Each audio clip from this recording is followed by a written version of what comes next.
Mari kita berdoa.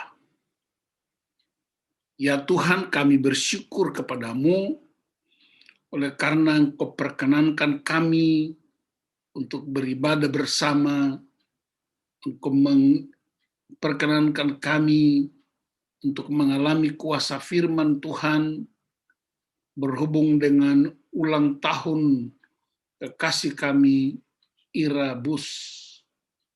Kami percaya kemuliaan Tuhan dinyatakan, dan kami semua boleh berjumpa dengan firman Allah, berjumpa dengan kebenaran sejati dari Tuhan, berjumpa dengan kuasa ilahi, berjumpa dengan kasih dan kekuatan Allah. Urapi hamba-Mu dan anak-anak-Mu, kami semua, untuk mengalami perjumpaan ilahi ini. Di dalam nama Tuhan Yesus Kristus, kami persembahkan ibadah ini. Haleluya. Amin. Baik, Bapak Ibu, saudara-saudara, khususnya Ira dan keluarga, dalam ibadah syukur hari ulang tahun, saya ajak kita untuk buka satu ayat dari kitab Esra pasal 3 ayat 3. Esra 3 ayat 3. Demikianlah firman Tuhan. Mereka mendirikan mezbah itu di tempatnya semula. Sungguh pun mereka ketakutan terhadap penduduk negeri, lalu mereka mempersembahkan di atasnya korban bakaran kepada Tuhan, korban bakaran waktu pagi dan waktu petang. Bapak-bapak, ibu-ibu, kita akan membahas tentang satu topik yang menarik sekalipun sering diabaikan, yaitu mezbah. Nah, mari kita perhatikan bersama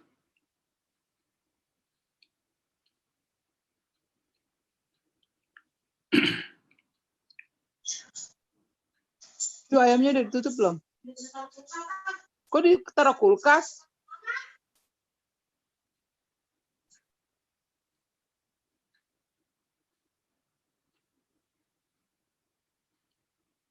mezbah.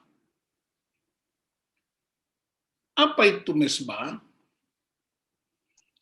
Mezbah digambarkan sebagai tempat yang disucikan untuk Allah, dan sejak awal mezbah adalah tempat persembahan kurban, tempat berdoa, tempat memuji, tempat menyembah, dan juga tempat perjumpaan dengan Tuhan. Jadi, Bapak-bapak, ibu-ibu, mezbah di zaman Perjanjian Lama oleh Nuh mendirikan mezbah buat Tuhan, Abraham, Ishak, Yakub, sebagai sebuah gaya hidup penyembahan. Dan itu sangat mempengaruhi relasi mereka dengan Tuhan. Penyembahan kepada Tuhan itu bukan sebuah ritual biasa, tapi itu kedalaman hubungan. Dan itu udah belum sih deh. Orang berani bayar harga untuk itu. Kita ingat ketika Abraham membawa Ishak ke Gunung Moria, dia berjalan berhari-hari hanya untuk mempersembahkan kurban buat Tuhan.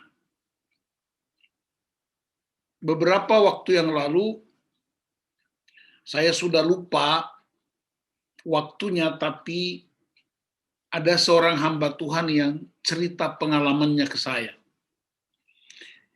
Ada jemaatnya yang jarang menyembah dalam bentuk beribadah kepada Tuhan.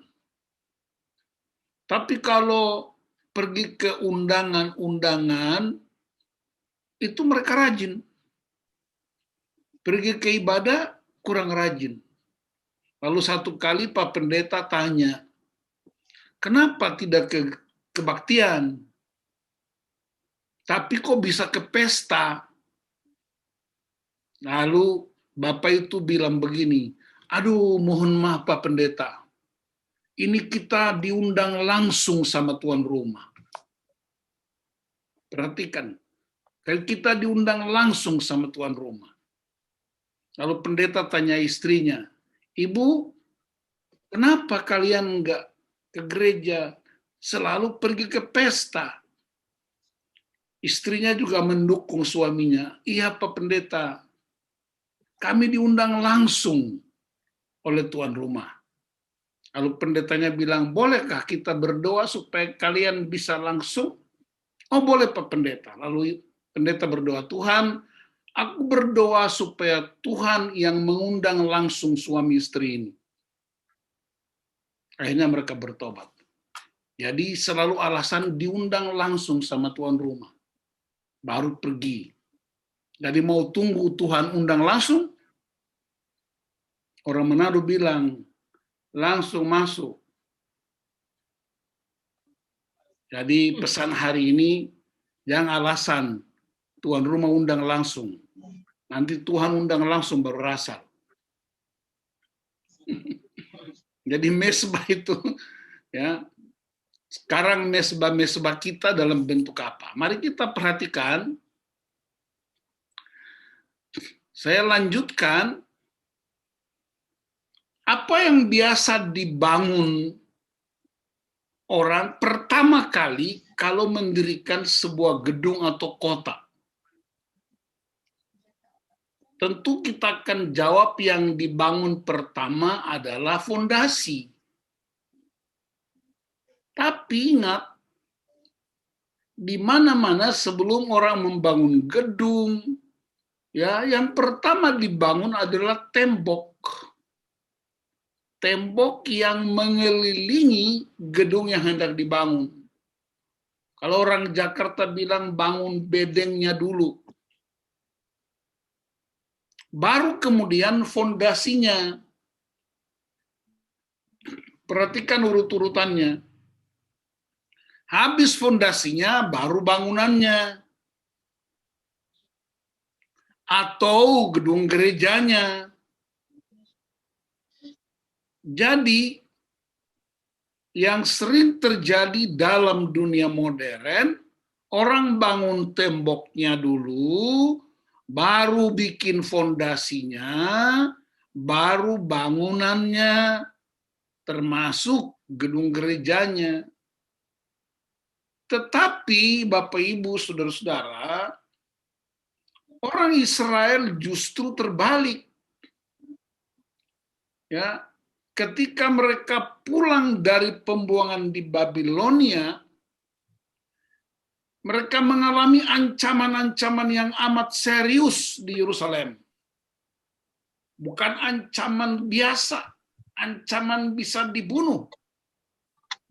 Dan mereka yang cari pertama, yang mereka bangun pertama bukan temboknya untuk mengelilingi mereka. Yang mereka bangun pertama bukan dasar bangunannya gereja Bait Allah, bukan gedungnya, tetapi yang mereka bangun pertama-tama ialah mesbah. That's the point. Buat kekristenan kita, yang dibangun pertama itu mesbah. Kita tahu sejarah orang Israel. Kita tahu, Bapak Ibu Saudara-saudara, Israel itu mengalami penindasan di Mesir 400 tahun. luar biasa tidak punya kebebasan untuk memuliakan Tuhan. Mereka berseru-seru kepada Tuhan. Dalam Keluaran 3 ayat 7-8 Tuhan turun dan melepaskan mereka. Tapi mereka juga belum bebas sepenuhnya, masih juga mengalami perjuangan 40 tahun di padang gurun.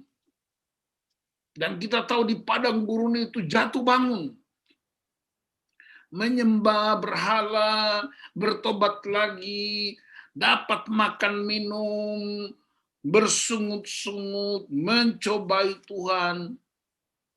Segala perjuangan yang begitu hebat dalam perjalanan orang Israel. Akhirnya yang masuk ke tanah Kanaan hanya orang-orang yang lahir di padang gurun. Yang lahir di Mesir dan berjalan di padang gurun. Justru semuanya tewas kecuali Kaleb dan Yosua. Dan saya rasa Kaleb itu orang Ambon itu. Kalau Yosua itu mungkin orang Toraja kali ya. Nah, ketika sampai di Yerusalem, mereka juga menghadapi ada terjadi juga penyembahan berhala. Nanti baca di kitab Ulangan 18, itu ada 8 jenis penyembahan berhala yang dilakukan oleh orang-orang Kanaan. Nah, akhirnya apa yang terjadi? Tuhan izinkan bangsa kafir untuk menawan mereka dan mereka dibuang ke Babilonia. Pembuangan ke Babilonia adalah sebuah tsunami yang paling besar buat mereka karena mereka dikeluarkan dari pusat peribadatan. Bukan hanya Yerusalem, tapi Bait Allah. Bagi orang Israel, Bait Allah adalah hidup mati, karena di situ ada perjumpaan dengan Allah. Udah berisik banget. Nah, setelah 70 tahun, mereka kembali ke Yerusalem, dan dalam pembacaan kita, Esra 3 ayat 3, mereka punya spiritual awareness, punya kesadaran spiritual yang baru. Kita mengalami penindasan di Mesir, kita mengalami pergumulan di padang gurun yang begitu hebat, kita mengalami penindasan di Yerusalem, mengalami penindasan di Babilonia. Mereka kembali dengan sebuah perspektif yang baru. Bukan temboknya, bukan bisnisnya yang dimulai, bukan jabatan-jabatan pembagian-pembagian tugas wewenang, bukan struktur-struktur pemerintahan, tapi yang mereka bangun pertama-tama dan justru mereka cari yang pertama, mesbah. Perhatikan ayat 3, pembacaan kita. Mereka mendirikan mesbah itu di tempatnya semula. Jadi tidak menggeser. Dengan perkataan lain, Allah Yahweh yang menuntun mereka, yang memimpin mereka, yang memberkati mereka, justru menjadi kekuatan utama untuk berjumpa dengan Dia. Jadi ini pesan penting buat keluarga-keluarga Kristen. Mungkin kita pernah mengalami padang gurun dalam pernikahan kita.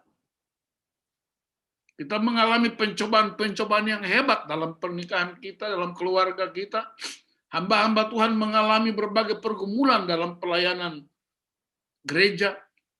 Hari ini kita bersama semua orang di seluruh dunia sedang menghadapi pandemi yang begitu hebat. So, apa yang kita lakukan? Dengar perintah firman Tuhan hari ini. Mesbah, tempat perjumpaan. Bukan sembako, bukan jabatan, bukan harta kekayaan, bukan pembagian tugas dan tanggung jawab, tetapi hubungan relasi dengan Tuhan. Setelah mereka membangun mezbah, baru perhatikan ayat 8 dan sampai dengan ayat 10. Ya. Ayat 10, pada waktu dasar bait suci Tuhan diletakkan oleh tukang-tukang bangunan, maka tampillah para imam dengan memakai pakaian jabatan dan membawa nafiri, dan orang-orang Lewi, Bani Asaf dengan membawa ceracap untuk memuji-muji Tuhan menurut petunjuk Daud, Raja Israel. Ayat 11, secara berbalas-balasan mereka menyanyikan bagi Tuhan nyanyian pujian dan syukur, sebab Ia baik, bahwasanya untuk selama-lamanya kasih setianya kepada Israel, dan seluruh umat bersorak-sorai dengan nyaring sambil memuji-muji Tuhan. Oleh karena dasar rumah Tuhan telah diletakkan. Perhatikan ayat 13. Orang tidak dapat lagi membedakan mana bunyi sorak-sorai kegirangan dan mana bunyi tangis rakyat, karena rakyat bersorak-sorai dengan suara nyaring sehingga bunyinya kedengaran sampai jauh. Jadi ini sebuah yang disebut spiritual awareness, kesadaran spiritual. Dan saya berdoa supaya dalam musim pandemi ini kita juga punya spiritual awareness yang kuat. Jangan panik, karena Tuhan yang kau sembah bukan Tuhan yang panik, bukan Tuhan yang tiba akal, tiba aksi, bukan Tuhan yang mencari-cari jalan keluar. Dia Allah yang dahsyat dan berdaulat sepenuh-penuhnya. Sekalipun kita tidak taat, Dia tetap setia. Nah, mari kita perhatikan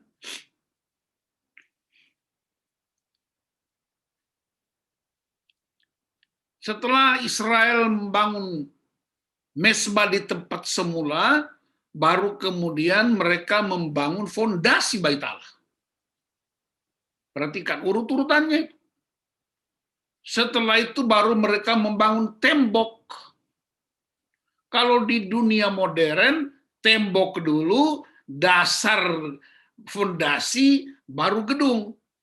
Alkitab bilang mezbah dulu, baru fondasi, baru gedung, baru tembok. Padahal logika manusiawi, tembok yang melindungi. Bagi mereka tembok nothing. Yang penting Tuhan yang melindungi secara sempurna. Nah, apa pesan profetiknya? Saya akan balik ke situ. Apa yang Yesus pakai sebagai mezbah? Saya ingin ingatkan Bapak Ibu, dalam perjanjian baru, Yesus tidak pernah membangun mezbah. Rasul Paulus pun tidak bangun mezbah. Sekalipun Yesus menghormati mezbah. Karena dia pernah bilang bahwa kalau kamu beribadah dan membawa persembahan kata ke mezbah itu, dan jika ada saudaramu yang kesal sama kamu atau kamu sedang masalah dengan saudaramu, tinggalkan persembahan di mezbah itu dan pergi bikin beres, baru datang lanjutkan. Jadi ingat, saya mau ingatkan, Yesus tidak membangun mezbah. Rasul Paulus pun tidak bangun mezbah. Kalau begitu, mari kita cari tahu, mestinya ada pesan penting buat kita. Apa mezbah? Yesus dalam pelayanannya, dia pakai perahu. Dia pakai gaya hidup murid-murid. Dia pakai hidupnya murid-murid. Dia pakai kebergantungan murid-murid. Dia pakai profesi murid-murid sebagai mezbah, karena di pantai itu, di perahu itu, ada perjumpaan dengan dia. Di pantai itu, di perahu itu, ada pengajaran yang sedang disampaikan. Ada perjumpaan yang spesial. Jadi kita juga punya perahu dalam kehidupan kita, pengabdian kita, pelayanan kita, jabatan-jabatan kita. Yesus juga pakai mesbah apa? Ladang gandum. Di mana di ladang itu dia bisa berjumpa dengan para petani di laut, dengan para nelayan. Dia juga pakai pasar. Tapi yang lebih hebat lagi, saudara-saudara, mesbahnya Allah ialah salib bagi kita. Apa biarin aja, yang penting lihat Itu yang membuat saya percaya bahwa Allah tidak, Yesus tidak membangun mesbah, tetapi mesbahnya ialah dirinya sendiri. Karena mesbah artinya tempat perjumpaan, mesbah artinya tempat di mana kita mempersembahkan kurban, tempat di mana kita punya private room dengan Tuhan. Orang itu bisa bahasa Indonesia ya. Dan karena itu Yesus bersedia untuk menjadi pusat perjumpaan. Itulah mesbah. Nah, kalau begitu, apa pesan profetik buat kita? Ya, pesan profetik buat kita, yang pertama, maukah pribadi kita menjadi mesbah buat Tuhan? Bicara tentang sikap hati, bicara tentang perkataan, bicara tentang perbuatan, sebab mesbah, ingat, adalah tempat perjumpaan, tempat di mana Allah dimuliakan, tempat di mana Allah dijumpai, tempat di mana ada persekutuan. Keluarga kita juga bisa jadi mesbah yang bau harum di hadapan Tuhan. Rumah tangga kita, pelayanan kita, pekerjaan kita, sehingga hidup kita menjadi mesbah di mana banyak orang bisa ketemu dengan Tuhan. Dalam ulang tahun saudara kita, anak kita, kekasih kita, Ira punya kegalauan yang kudus, namanya holy discontent. Holy discontent artinya punya kerinduan supaya tidak hanya dia yang menyembah Tuhan, tapi suaminya, keluarganya menyembah Tuhan. Itu kekuatan yang sangat luar biasa. Jadi mari kita periksa. Mungkin kita jadikan gedung gereja sebagai mesbah, ternyata sekarang ditutup semuanya. Jangan-jangan Zoom online jadi mesbah, jangan-jangan live streaming jadi mesbah. Saya tidak tahu, tapi satu yang penting, maukah diri kita pribadi menjadi tempat perjumpaan, menjadi tempat di mana orang mengalami Tuhan di dalam masa pandemi ini. Tidak ada yang bisa kita kerjakan lebih dari sekedar kita mau datang sama Tuhan. Saya encourage semuanya, terutama Ira, supaya jangan berhenti menyembah Tuhan. Banyak orang bicara tentang Tuhan, tapi mereka jarang atau sedikit bicara dengan Tuhan. Itu sebabnya ilustrasi saya pertama tadi, masih ingat? Ini tuan rumah yang undang langsung karena malu hati lalu pergi. Nanti kalau Tuhan undang langsung, baru kasih salah COVID lagi, kasih salah orang lain. Jadi Tuhan undang langsung kita itu artinya gone. Tuhan memberkati Bapak Ibu, khususnya Ira, supaya hidup Ira dan suami dan keluarganya, khususnya Ira dan suaminya, menjadi mesbah yang harum di hadapan Tuhan. Mari kita berdoa untuk firman Tuhan. Bapa, terima kasih, hamba-Mu terbatas. Biarlah perjalanan iman kami sungguh-sungguh menjadi tempat ada perjumpaan ilahi. Orang mengagumi Tuhan, orang berjumpa dengan Tuhan, orang menyembah Tuhan. Pakai hidup kami secara khusus, Ira dan suaminya dan keluarganya boleh menjadi mesbah. Tidak sekedar sebuah tempat, tapi adalah sebuah wilayah kekuasaan ilahi. Di dalam nama Tuhan Yesus Kristus, kami bersyukur untuk firman Tuhan hari ini. Haleluya. Amin.